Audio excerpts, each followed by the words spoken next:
Piccolo has now become a super Namekian, surpassing Goku and Vegeta in strength, apart from android No. 16.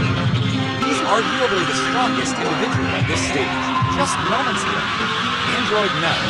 18 effortlessly defeated Vegeta, while Krillin, miraculously unharmed, even received a kiss from No. 18. Watching No. 18 and the others depart, Krillin quickly fed a Senzu bean to Tien, and in less than a few minutes everyone was fully rejuvenated. But Vegeta's recently restored pride was shattered once again by No. 18's actions. Ashamed to stay, Vegeta left without a word. Trunks wanted to follow and comfort him, but Piccolo intervened, suggesting that Vegeta needed time to be alone. With that, Piccolo also departed. But the very next second, he arrived at Kami's lookout. Kami had been expecting him and was ready, without beating around the bush. Piccolo asked Kami to merge with him right away, understanding the gravity of the situation. Kami agreed it was time for Piccolo to become whole. With a powerful roar, Kami unleashed an astonishing aura. Even Piccolo was taken aback by this power. Kami had foreseen this day, and had been secretly training in the shadows. Enhancing his strength, Kami pushed his power to the limit, and this energy continuously flowed into Piccolo, feeling his power rapidly increasing. Piccolo watched as Kami vanished, ending their saga. At that moment, the Super Namekian was born. Not allowing pride to overtake him, recalling Namek's lessons, Piccolo refrained from declaring himself invincible. However, he was eager to seek revenge on android No. 17. Meanwhile, Vegeta, drenched in rain, appeared desolate, having been defeated by a woman, a hurdle too big for the Saiyan Prince. At the same time, Piccolo aimlessly searched, his task complicated by the android's lack of energy signature, leading to a ground sweep. But then, an eerily empty city caught Piccolo's attention. Scanning the city, he found it deserted at every turn. Venturing deeper, a chill ran down his spine. It was imperfect Cell, silently appearing behind him. Cell's tail pierced a man, leaving him dehydrated, a mere set of clothes marking his existence. Piccolo, turning pale, wondered what kind of creature Cell was. However, Cell didn't respond, instead bursting with an astonishing aura. Piccolo was shocked once more by Cell's presence. This surge of energy was astonishingly stronger than android No. 18's. Cell's energy outburst caused significant turmoil. In the underworld, Vegeta felt this power and sank deeper into despair. Krillin and the others were shocked to discover that Cell possessed the energies of multiple individuals. But now Piccolo was a super Namekian, believing in giving as good as he gets.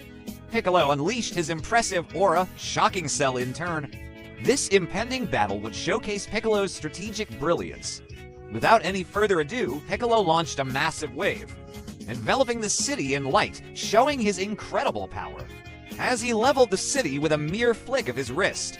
But Cell, with an energy burst, shook off the debris, forcing Piccolo to quickly ascend, then dodge swiftly.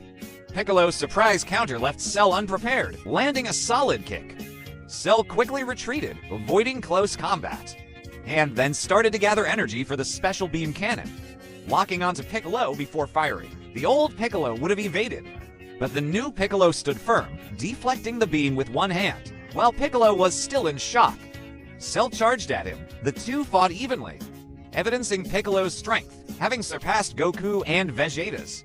At that moment, Piccolo kicked Cell away, watching as Cell's figure violently crashed into the ground. Just when Piccolo thought Cell was no match for him, Cell suddenly assumed a familiar stance, leaving Piccolo visibly shocked.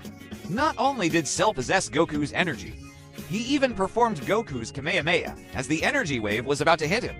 Piccolo narrowly dodged it in the nick of time, only to find Cell appearing behind him, gripping him tightly.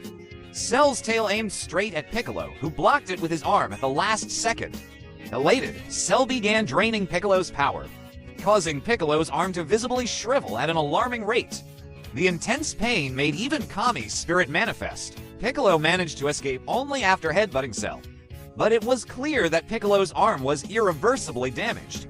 So, Piccolo feigned defeat, a look of despair on his face, and once again probed Cell about his identity, unwittingly caught in Piccolo's trap.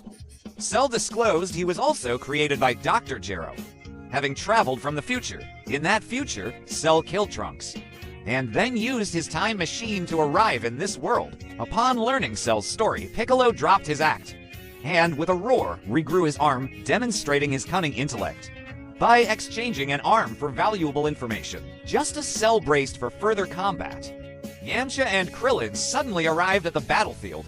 Realizing he was outnumbered and at a disadvantage, Cell executed the solar flare, blinding Piccolo and the others. By the time Piccolo regained his sight, Cell had vanished, furious at letting Cell escape. Piccolo could only express his frustration, seemingly angry about Cell's getaway. But in reality, he intended to impress Krillin and Tien.